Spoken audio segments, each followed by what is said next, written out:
Une compilation pour un film éducatif pour toi.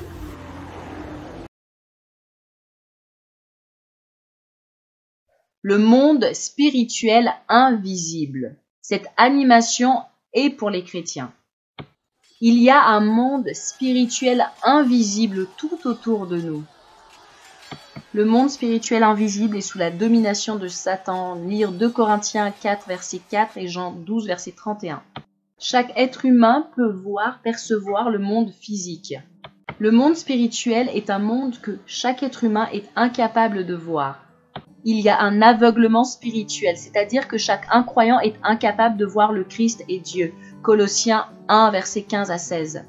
Beaucoup de chrétiens souffrent de myopie spirituelle. Lire 2 Pierre, chapitre 1, verset 9. L'enfant de Dieu et le disciple du Christ peut à la fois voir dans ce monde physique et aussi dans le monde spirituel. Voici Daniel qui est un homme dévoué à sa famille. Dans ce monde, il est un disciple du Christ.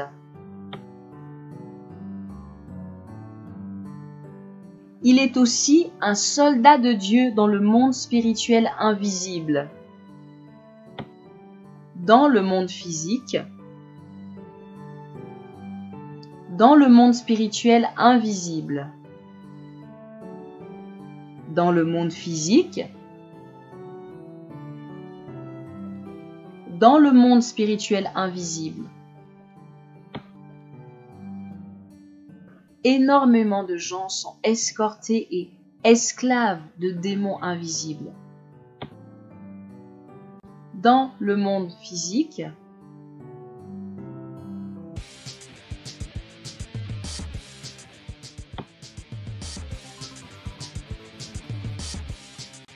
dans le monde spirituel invisible.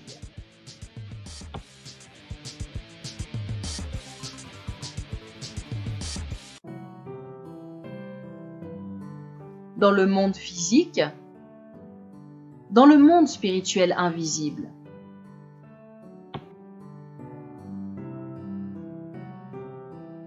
Voici dans le monde physique les collègues de Daniel qui sont athées, qui ne croient pas en Dieu. Chaque démon qui asservit les gens recule en étant effrayé lorsqu'il voit Daniel passer près d'eux. Certains démons se servent des gens pour susciter en eux une haine sans raison contre Daniel. Ce bâtiment d'église est utilisé dans le monde physique. Le voici dans le monde spirituel. Les démons ne peuvent pas pénétrer à l'intérieur à cause du Saint-Esprit qui est à l'intérieur des chrétiens pendant qu'ils sont en train de prier et d'adorer Dieu. Ces personnes sont des croyants qui sont membres d'une autre assemblée. La plupart des chrétiens sont séduits et utilisés par leur ennemi, l'ennemi invisible, Satan. Ils pensent que Daniel est un faux prophète ou un faux chrétien.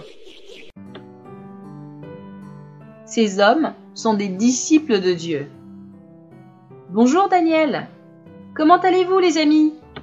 Très peu de croyants reconnaissent que Daniel est un homme de Dieu ou un serviteur de Dieu. Dans le monde physique, chaque famille a l'air d'être une bonne famille et vit dans un foyer, une maison heureuse. Or, les démons ont attaqué chaque famille, chaque foyer, chaque maison, partout, et cela partout. Parce qu'ils ne croient pas que les démons, ni que Dieu existe. Dans le monde physique, voici Daniel qui rentre à la maison. La maison de Daniel est protégée par les anges de Dieu contre Satan. La présence des anges n'est plus nécessaire parce que le Saint-Esprit et le feu sont en Daniel pendant qu'il rentre chez lui. Voici la femme de Daniel, Diane, ainsi que leurs 3 enfants dans leur maison dans le monde physique. Diane et les enfants n'ont pas besoin de revêtir l'armure de Dieu parce que Daniel a autorité sur sa famille par le Saint-Esprit de vérité. Voici dans le monde physique. Dans le monde spirituel invisible, les anges de Dieu escortent Diane partout où elle va. Dans le monde physique, voici les enfants de Daniel pendant qu'ils sont à l'école. Et voici les enfants de Daniel à l'école en train d'être escortés par les anges de Dieu. Dieu a oint Daniel pour qu'il soit le chef de sa famille, un mari et un père. Dieu a donné à Daniel la responsabilité de prendre soin de sa famille et de prier pour elle. Éphésiens 6, verset 12, car nous n'avons pas à lutter contre la chair et le sang, mais contre les dominations, contre les autorités, contre les princes de ce monde des ténèbres, contre les esprits méchants dans les lieux célestes. Ce que Dieu fait avec nous dans l'invisible est notre aspect. Lorsque nous étions encore debout pour recevoir la parole de Dieu, le prédicateur nous parlait de la puissance qu'il y a dans la parole de Dieu. Il vint vers moi et me dit exactement ce que je disais dans mon cœur, car je ne croyais pas en tout ce qu'il se faisait et m'en moquais. Il me dit, je ne sais pas exactement qui tu es, du lieu d'où tu viens. Sache ce matin que tu seras visité puissamment par l'Esprit de Dieu. Dieu a besoin de toi pour le servir. Il a besoin de toi à son service. Les gens dans la salle applaudissaient. Et à cet instant, je fus visité et transformé par la puissance de Dieu à partir de ce jour. Quels sont les premiers signes dont tu te souviens? Je me souviens du signe qui s'est produit à travers le feu qui couvrait des livres sans les brûler. Ces livres se trouvaient dans la bibliothèque qu'on m'avait recommandé pour un livre. J'ai pris peur un instant, mais je ne sentais pas le feu me chauffer. Alors j'avançais tout doucement ma main pour toucher un livre, 2, 3, etc. Et c'était merveilleux. Ces livres m'ont permis de croître spirituellement à partir de ce moment. Je commençais donc à voir de choses extraordinaires tout le temps. Je voyais de gros serpents sur des immeubles suivis de leurs maîtres.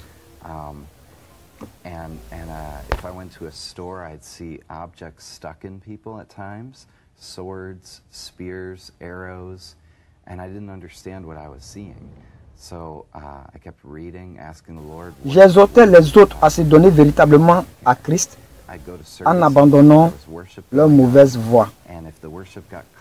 Je participais au culte, à l'adoration et partageais mon témoignage pour encourager les frères et sœurs. Car jadis, je vivais dans le péché. Qu'est-ce qui s'est réellement passé?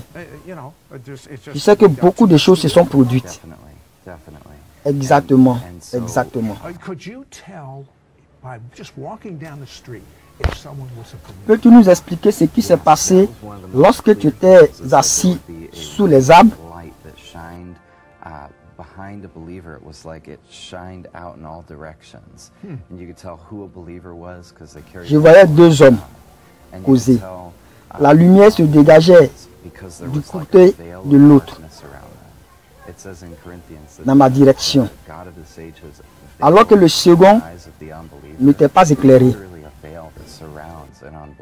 Et il y a également une dame dont le visage était couvert de ténèbres qui passaient près de moi. Et elle vivait dans le péché. Une autre dame vint s'asseoir avec un visage éclatant.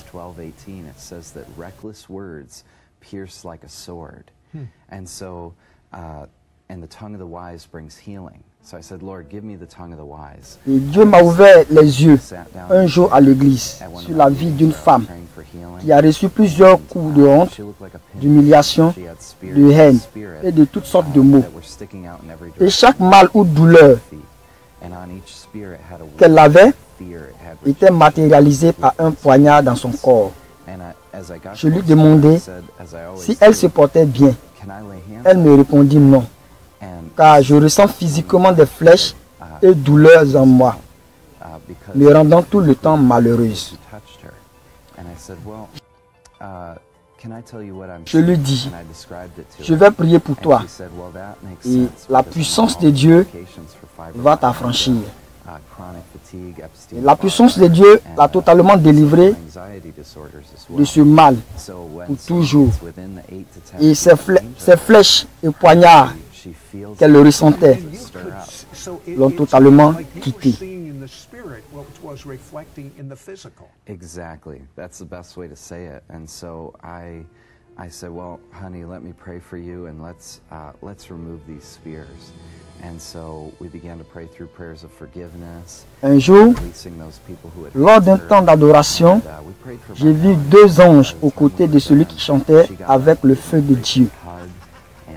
Je pris grande peur, mais c'était merveilleux. Je dis dans mon cœur.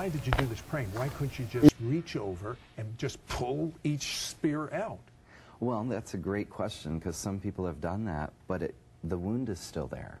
If you pull out Et lorsque je contemplais cette merveille, un ange se dirigea vers moi et m'imposa la main sur le cœur. Je sentis le feu couvrir tout mon corps. Le feu embrasa également toute la salle en adoration. Et toutes les personnes sont également touchées et visitées par la puissance de Dieu. So they're 15 feet tall, they have 6 feet of fire around them.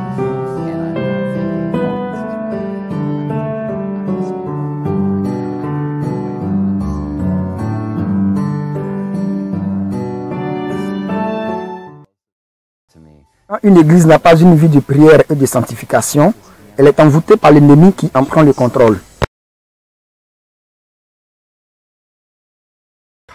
Un immense serpent dans l'église. Cette animation est basée sur une histoire vraie.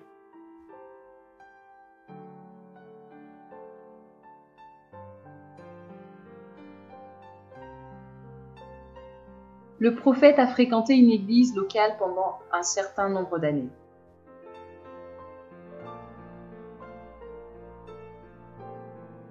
Les prédications.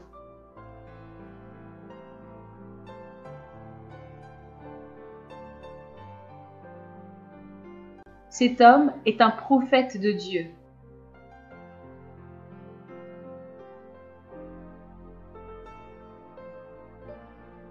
Prophète, je ne suis pas content avec les gens ici.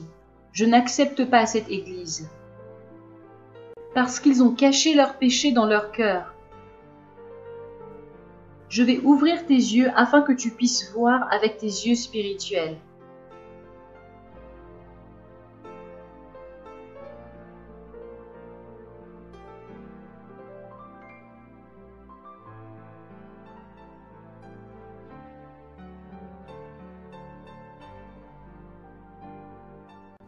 Un énorme serpent dans l'église.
La prédication est terminée.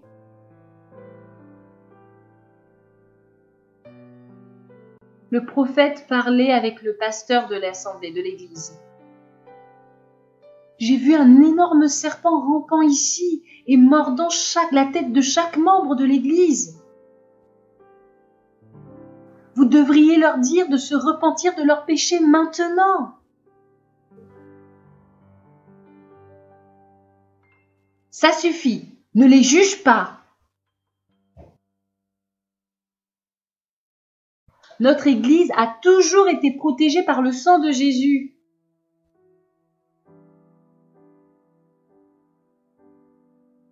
Tu t'es toujours plaint au sujet des membres de notre Église.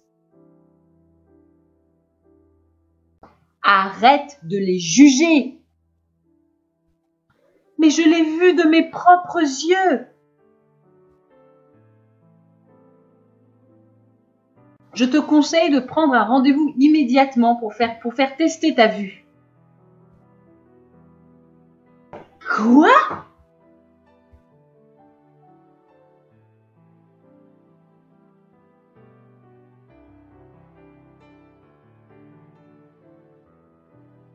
As-tu vu cet énorme serpent dans l'église ? Oui, le diable était là-dedans. C'est vrai. Presque la plupart des chrétiens dans cette église cachent leurs péchés et refusent de se repentir de leurs mauvaises œuvres afin de se tourner vers Dieu. C'est ainsi qu'ils ont autorisé le diable à entrer dans leur église. Oui, il mord la tête de chaque chrétien et il y injecte des pensées. Des pensées de mensonges, de critiques, de doutes et d'incrédulité. Presque 6 mois plus tard,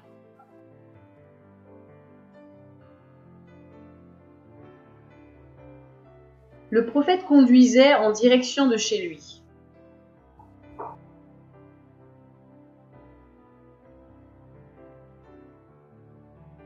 Mon ami, je voudrais que tu passes devant le bâtiment d'église. Oui, mon cher ami.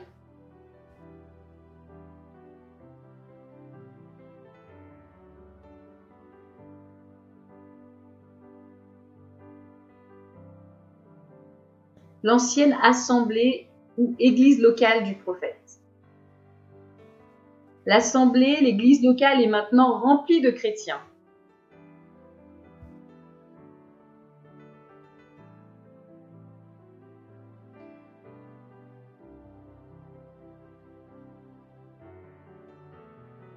Je vais ouvrir tes yeux afin que tu puisses voir avec tes yeux spirituels.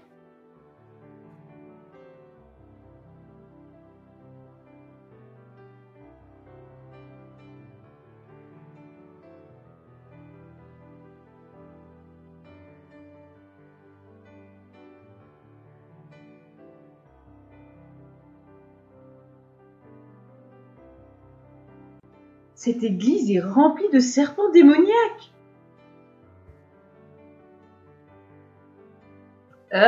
C'est dégoûtant. Ils ont refusé de se repentir de leurs péchés. Tous autant qu'ils sont esclaves de leur maître, le diable.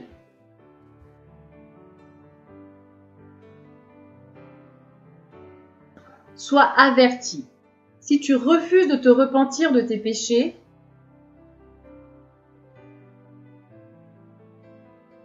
ou si tu refuses de pardonner à une personne qui t'a fait du mal,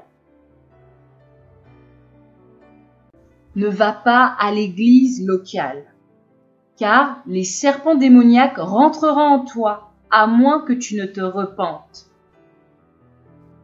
Tu dois promptement te repentir, ou pardonner à toute personne qui t'a fait du mal. Les serpents démoniaques ne te toucheront pas si ton cœur est pur. Matthieu chapitre 5, verset 8. Bénis sont ceux qui ont le cœur pur, car ils verront Dieu. Que Dieu te bénisse. À toi qui as suivi cette animation, je veux te préciser ceci, que les serpents démoniaques ne pénètrent pas dans un chrétien seulement parce qu'il va dans une assemblée locale en ayant le cœur impur, mais parce que son cœur est impur, ce qui implique que tu peux ne pas aller dans l'assemblée locale, mais à partir du moment où tu gardes dans ton cœur des péchés, que tu ne t'en repens pas, que tu ne reviens pas à Dieu, ils ont un accès légal à ta vie et ils rentreront à l'intérieur de toi. C'est pourquoi l'urgence pour toi et pour moi à cet instant est de nous repentir, c'est-à-dire de nous détourner de nos péchés et de revenir à Dieu de tout notre cœur.